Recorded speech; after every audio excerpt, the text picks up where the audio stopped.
Hey mamas, so this is Mama Confession Mondays, episode 14, and I'm so sorry that I haven't been posting. The last episode, episode 13, I was sitting on that for about a month. I made it, and all of this stuff happened with my son and the bullying and the school, and his hand being infected, that I couldn't, I just felt like I wasn't allowed to talk about it.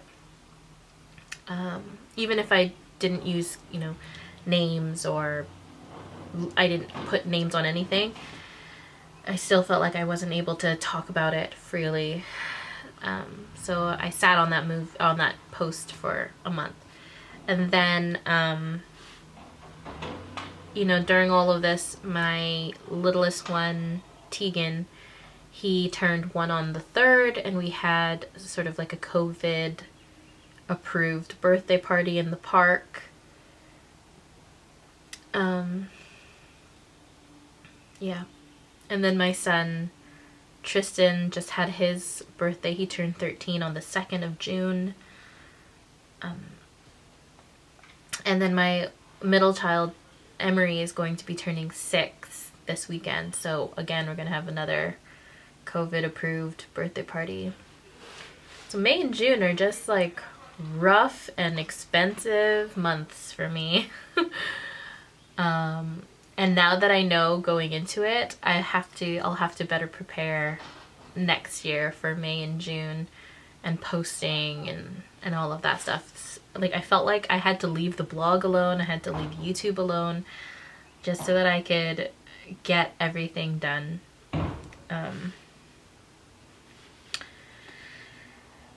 Yeah, so my son, Emery, just like an update from the last video, his hand got more infected, and it became, once the swelling and stuff went down from the antibiotics, there was a lump on his hand, and the nurses were a bit concerned, and they wanted me to go talk to my doctor, and so I checked with my doctor. I got in that same day, and the doctor was like, oh, I think you should probably get it x-rayed in case there's some sort of foreign matter still in there. It's a 50-50 shot of like it pushing up and out, which your body is prone to end up doing, especially like, for example, like a splinter, it's going to pop out. Or it'll have to be one of those things where it's stuck in there and they're gonna have to open it up and clean it out. So the next day I ended up taking, I asked my sister-in-law and niece to take Tegan, the little one, and I took the older 2 kids with me to the hospital, which I ended up finding out once I got there that I can only be there, only one person can be with the patient. So my oldest one ended up staying in the car, and when I was sitting in the waiting room, it seemed silly that I was in the waiting room for my son's hand that may or may not have a foreign matter in there, whilst I had, I saw other parents with their kids that had severe issues that needed to go ahead of me. And they looked at me kind of guiltily, like, I'm so sorry, I'm like moving ahead of you. And I gave them this very reassuring look, like, do not even think about it. Like, what you're going through is so important, and I'm so thankful that the hospital's moving forward to getting you in as a priority for your little one. So like, I think as parents we have to really understand the bigger scope on things, and because a lot of it was only a few of those parents looked at me like, oh, I jumped the line, I'm so sorry. And as a doctor, and I'm not a doctor, but if I was a doctor or a nurse, I would have to weigh who is most critical, that needs care ASAP, and my son and his hand was not a high priority to a baby with severe heart issues, or a child that's having like seizures. I completely understand, and as someone who had a husband who was in and out of hospital, I understand. Like there was times where my husband had to jump the line because he became septic, and they didn't know if he was going to make it through the night. So if they didn't jump him in the line, he wouldn't have made it. He wouldn't have made it that one time. That was a close call. So I get it. Anyways, moving forward. They decided that the best route was to cut him open. They put the numbing cream. Well, as soon as they opened it, this green stuff was gushing out. And it wasn't like infected stuff. It was the pencil crayon that melted. Like it almost, yeah, it was like melted in his under his skin. And it came out like liquid food coloring.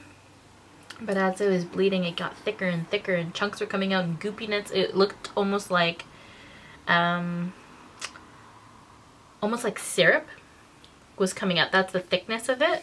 And they needed to open it up more. Tried laughing gas. That didn't work. He was super aware of what everything was going on. Tried. Also ended up going with sedation. And this whole time, hours have gone by. Sedation happens. They're cleaning it. And they've never seen anything like it. So much so they were taking pictures. They were asking senior staff to come and check and see. So what they were having issue with was, you know, they're flushing it and they're trying to rub it away, and it's still green, and so they don't know if that syrupy stuff is still stuck in the skin, or if it is stained, if it stained the flesh inside. And so they had to go to plastic surgeons for their consult, and by then we were there for 6 or 7 hours. Then we were waiting for the consult. They did his x-rays. It was on 8 hours, 8.5 hours, and I was losing it because my littlest one, Tegan, hasn't been away from me for more than 2 hours, and I was away for by then it was about 8.5 hours away from him. And I had a 12-year-old in the car. Thankfully, my sister-in-law came and brought him food, but he was adamant about staying so that he could support Emery when he got back out. I was a mess. I was an absolute train wreck of a person. I was crying. I was ready to just like pick up my boy and go, regardless that, you know, I still don't have discharge papers and we're still waiting for plastic surgeon. My middle child was crying because he was so hungry and he wasn't allowed to eat anything. People wanted to feed me, and I was like, there's no way I can eat in front of my son. That's just cruel. I can't do that. And I can't leave him in there.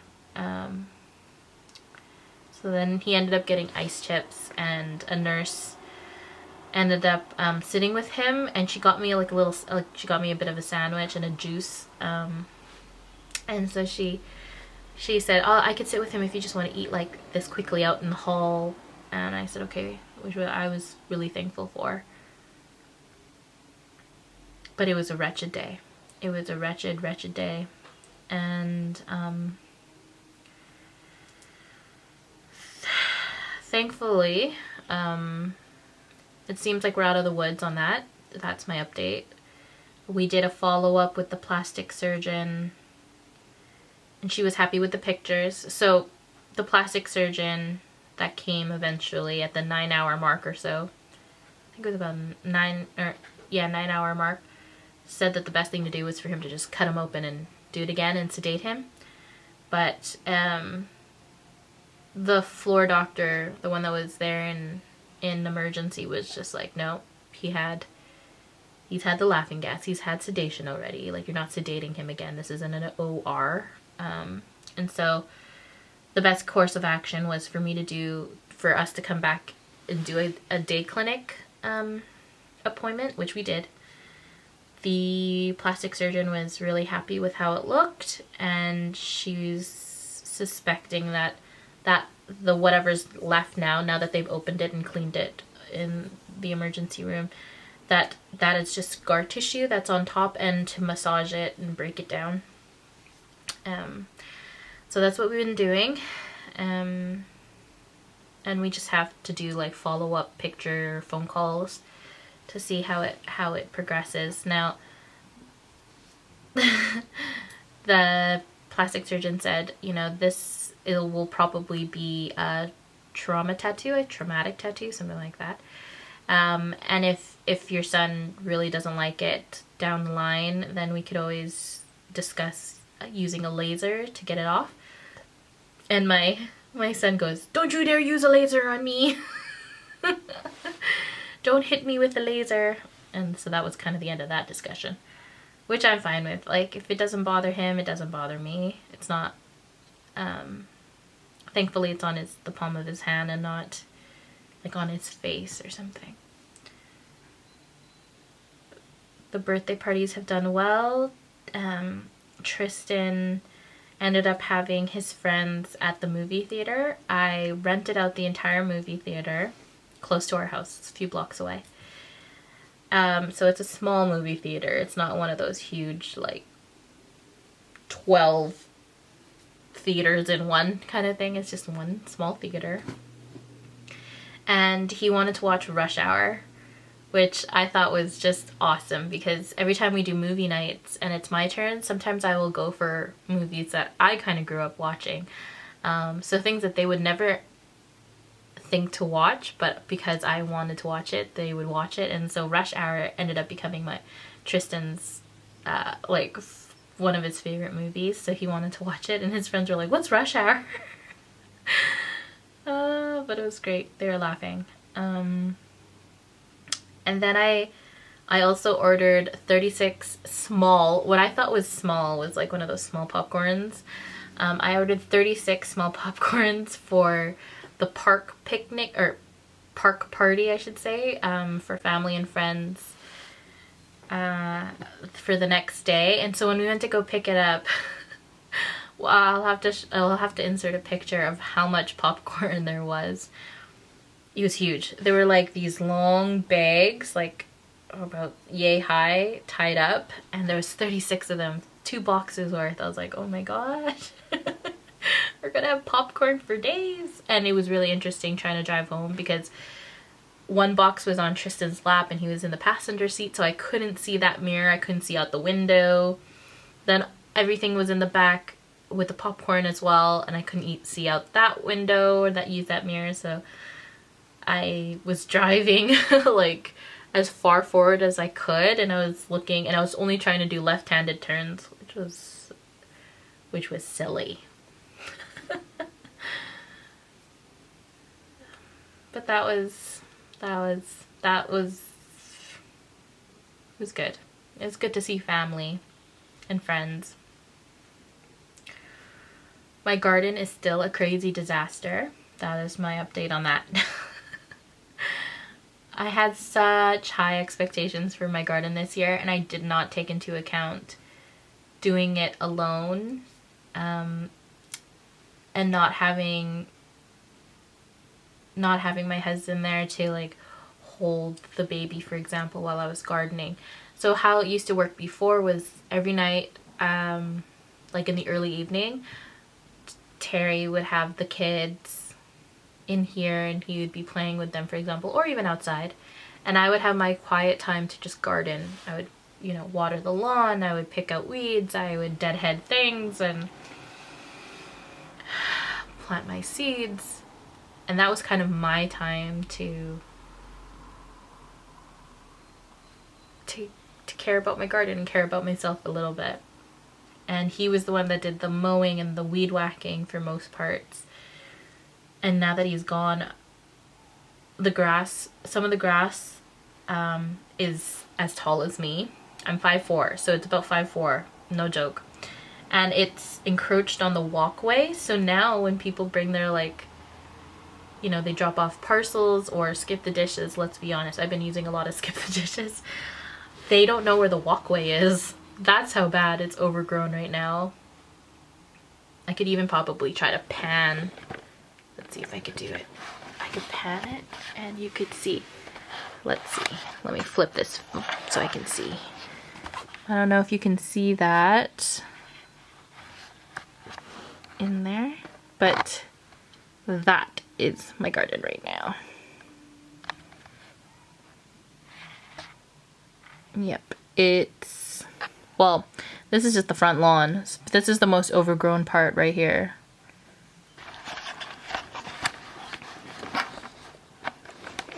Okay. Oops. Okay. Another thing is, what's prevented me from filming is my son has played around with my phone, has played around with my camera, and my littlest one has been using my tripod as a walking stick to learn how to walk. Kudos for him for being so creative. There we go. But I can't find the little plate piece that goes for my tripod for my camera, so now I'm propping this up on boxes and on a pillow. So if you see the pillow, I'm sorry. I'll try to move it like this. Nope, not doing nothing. That's a little better.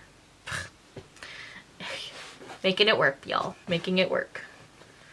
I want to eventually do a garden tour and show you how things are going right now, but I need to weed whack first because you cannot see anything with all the crap that's overgrown right now. I'm hoping to, let's see. Here's the thing. I keep buying plants. I don't know if anybody else is like that, but even though I don't have time to put some things in the ground, I keep buying plants. I can't seem to stop myself. Does anyone else have this issue where they just keep buying plants? Because that is me. I have this bench out front of my house and it's full of plants that I have to put in the ground. And then I bought more plants last week. Yes, I did.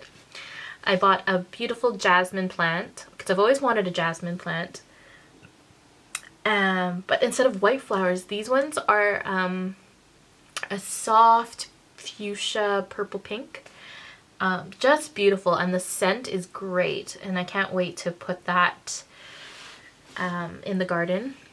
I also bought some lupins, which I've always wanted to get lupins, and if I can get more things that are more native to the land, I will do it. But I just found out that lupins are, some lupins, not all lupins, but some lupins are poisonous if you eat them. I had no clue. That being said, I think I'll be okay. My kids are pretty good about not just going over and eating any old thing. And they're good at foraging. So if I just tell them not to eat the lupins, I'm sure they wouldn't go up and eat the lupins. They're more likely to go up to berries and eat them, but they know which berries to forage for. But one of the main reasons as well that I wanted to get lupins is you can dye with them. You can dye wool with the lupins. So I'm hoping to create a bit of space in the garden for plants that are good for dyeing wool. Yeah, so hopefully stay tuned for that. But that huge grandiose idea I had of like succession sowing and square foot gardening all over the place. I have not done that. I was supposed to get the corn in the ground already. I was supposed to get my squash and my pumpkins in already, and that has not happened. I feel like such a slacker. But hopefully I will get to it in the next couple of weeks. Emery's birthday party, he's turning 6 on the Saturday, so that's on the 12th. And then we're having his birthday party on the Sunday, the 13th, in the park. And then on the Wednesday, I rented out the movie theater again for Emery's, just a few of Emery's friends to watch a movie in the movie theater. So that is great. But my house cleaning has suffered and my garden has suffered quite a bit. Yeah. I mean, there's so much I could update you because it's been a month worth, but I think I will leave it here.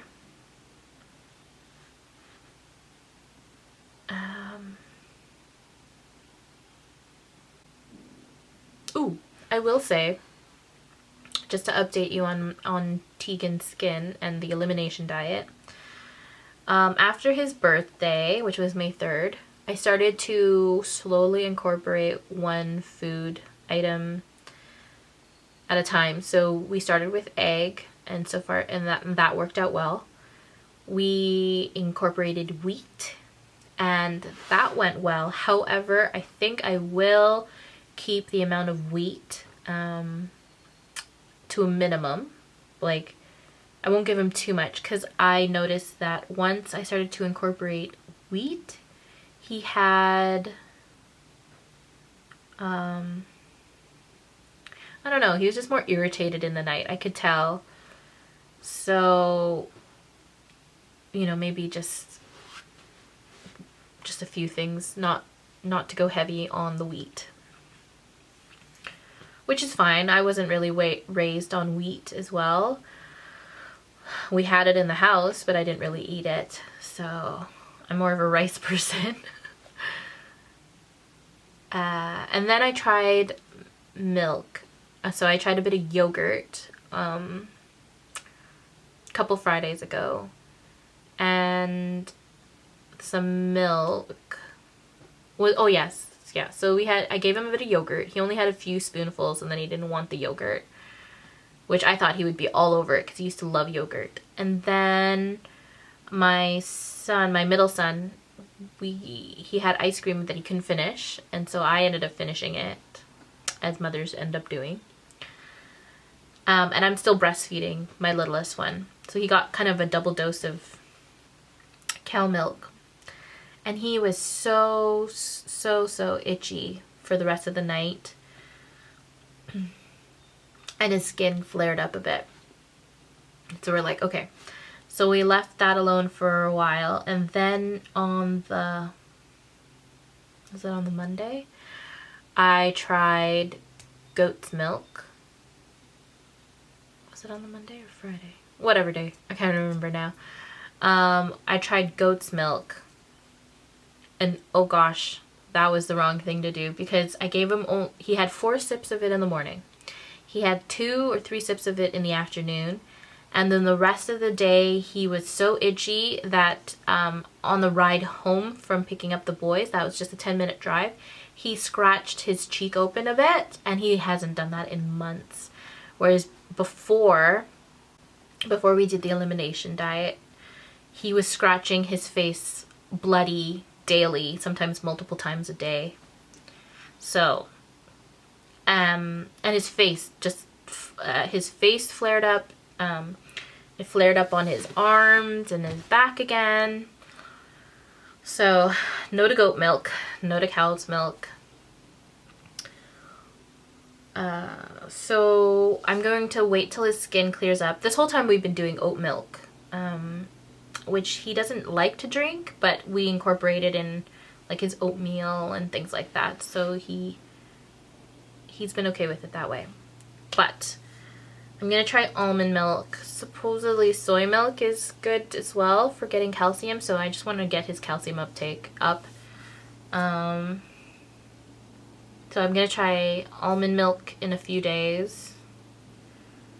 And so if you have any suggestions or any brands that you really like of almond milk or soy milk or coconut milk, please put them in the comments below because I need some help. I need to get his calcium intake up and finding a milk that works for him as well. Also, I put in an order for a plant-based formula for toddlers that I'm gonna try as well and see if Tegan will take to that. It was kind of expensive. I've never really bought formula before, so I don't know what is expensive and what is not expensive, but to me it seemed expensive. So let's hope that he likes that. Hopefully I can get back onto a weekly consistent schedule again and start blogging as well. So stick with me. Hopefully I will get there. That's probably it for now. I'll leave it here. Thanks for watching, and I'll see you next time. Bye.